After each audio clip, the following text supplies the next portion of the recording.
consultor internacional, analista político, nacido en Argentina, especializado en fortalecimiento de instituciones, de gobierno y el diseño de políticas públicas. Vive en México desde hace muchas décadas. ¿Cómo estás, Gustavo? Gracias por atendernos. Sergio Eiben te saluda desde San Juan, Argentina. ¿Cómo estás? Muy bien, gracias. Bueno, a ver, el domingo pasado ya sabemos lo que ocurrió en México. Ayer seguían descubriendo cuerpos de narcos de donde fue el enfrentamiento para asesinar al narcotraficante del Mencho, ¿no? Y en proyección hacia el futuro, queríamos saber cómo lo veías a este tema, ¿no? ¿Qué es lo que puede llegar a pasar? Bueno, hay varios factores. Evidentemente, el cartel Jalisco Nueva Generación se había convertido en la célula más importante tanto a nivel nacional como a nivel de negocios internacionales que estaba operando en México, teniendo la figura de el Mencho Ceguera, de Nemesio Ceguera, su líder principal. Una situación donde se mezclaba, por un lado, la virulencia del actuar del cartel Jalisco Generacional, prácticamente en la figura de Nemesio.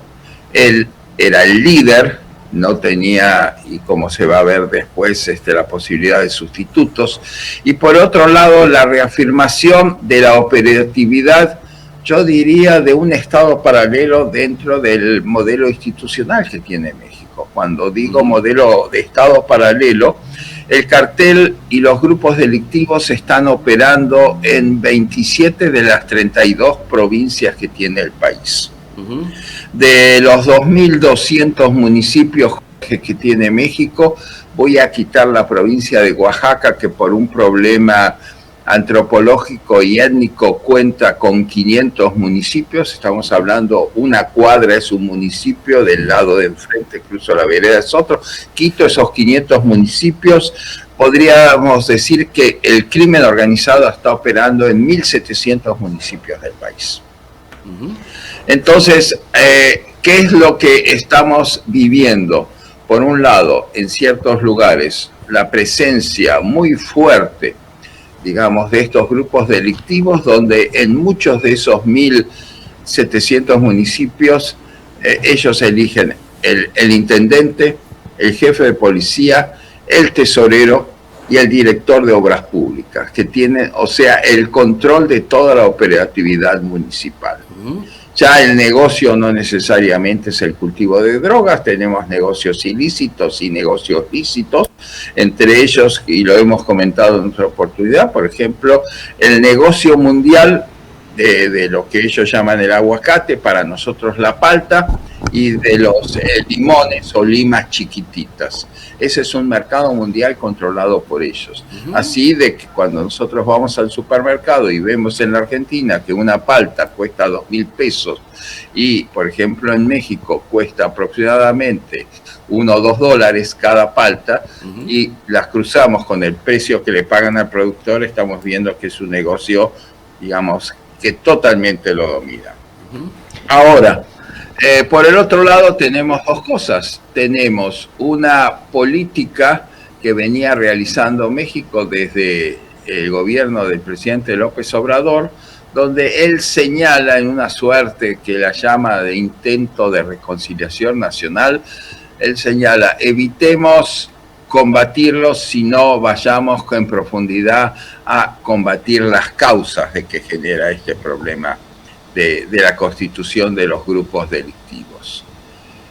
Por un lado, se podría decir, era una etapa de reconciliación, y por otro lado, para muchos analistas, era una etapa de protección frente a ciertos acuerdos que había hecho el crimen organizado con López Obrador para mantener en paz su sexenio. Esa situación es trasladada a la presidenta Sheinbaum, la cual le genera ciertos márgenes de ingobernabilidad, porque evidentemente, y aquí me voy a referir a la tradición política de un país que estuvo gobernado 75 años por el PRI, sí. El sucesor acepta las condiciones de su antecesor, que le deja su antecesor y padrino durante el primer año y medio, y después trata de marcar su propia línea. Esa fue la historia del sistema mexicano durante 75 años, que Morena, surgido de las filas del mayor conservadorismo priista, estaba o está intentando mantener. Tenemos también del lado del norte un señor presidente Trump, donde ya conocemos en todos sus aspectos su combatibilidad a todos los problemas que le estorban y le generan problemas. Y en un año de refrendamiento del Tratado de Libre Comercio entre México, Canadá y Estados Unidos, el primer punto en la negociación para la continuidad del tratado fue: nosotros necesitamos eliminar y que el gobierno de México elimine todos los grupos delictivos que se encuentran en el país. No podemos nosotros negociar con un narcoestado. Y le fueron, en mayor o menor grado, y perdón que me haga esta extensión, tirando y afloja con la presidenta Sheinbaum, por momentos con cierta agresividad en tema arancelario, por lo menos, claro, por los cosas, si ustedes no aceptan las reglas, nosotros nos metemos en México. En ese y estira y afloja, hace aproximadamente 2 meses, el Senado el Congreso de México aceptó la colaboración y capacitación, lo dejo todo entre comillas, de una acción conjunta del ejército americano en México. Estoy hablando fundamentalmente, y vuelvo a repetir entre comillas, de la colaboración y capacitación. Evidentemente fueron al objetivo, y creo que los sucesos del día domingo, donde realmente el país se incendió en represalia, porque pareciera que sin haberlo escrito abiertamente, el Mencho como que dejó un testamento, porque a las pocas horas, no estoy hablando más de 2 horas, se produjeron escenarios de violencia, atentados, quema de incendios, bombas Molotov en tiendas importantes, inclusive en hipermercados alrededor de todo el país.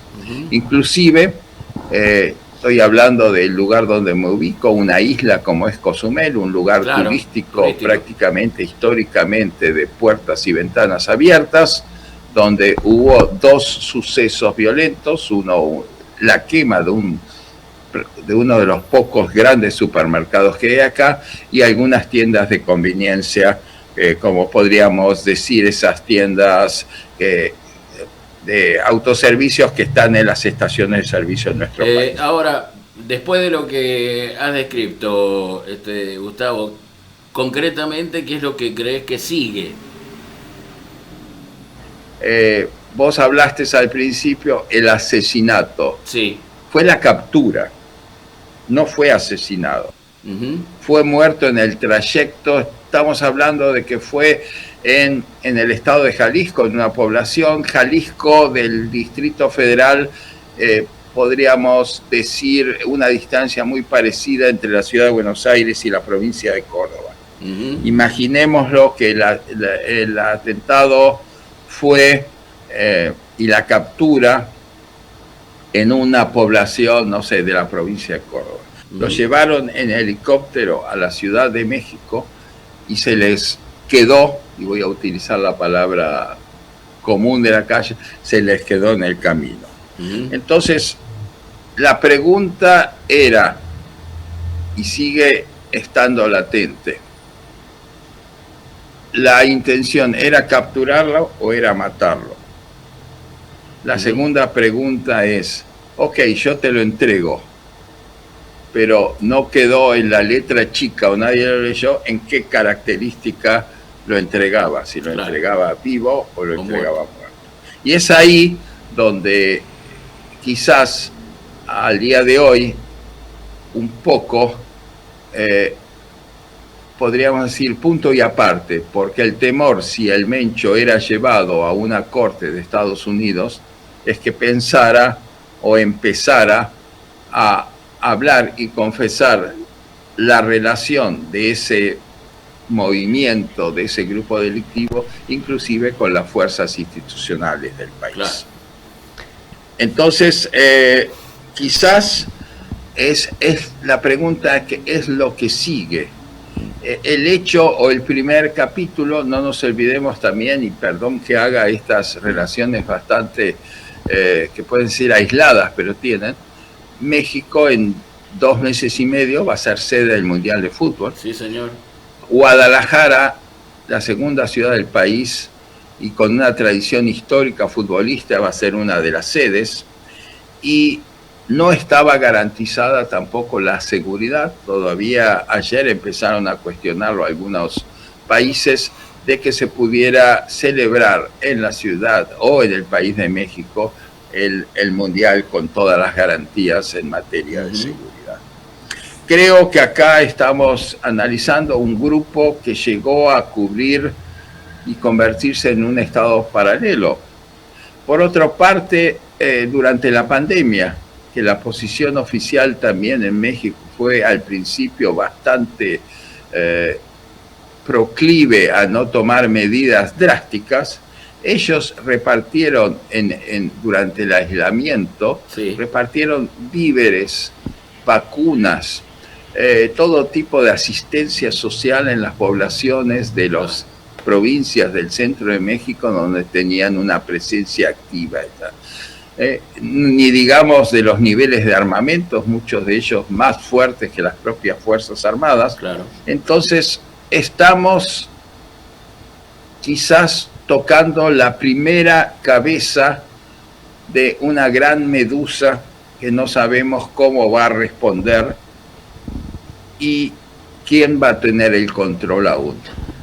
Gustavo, muchísimas gracias por el contacto, siempre tan gentil, y ha quedado absolutamente claro que bueno, México está viviendo y vivirá horas decisivas. Muchísimas gracias, muy gentil.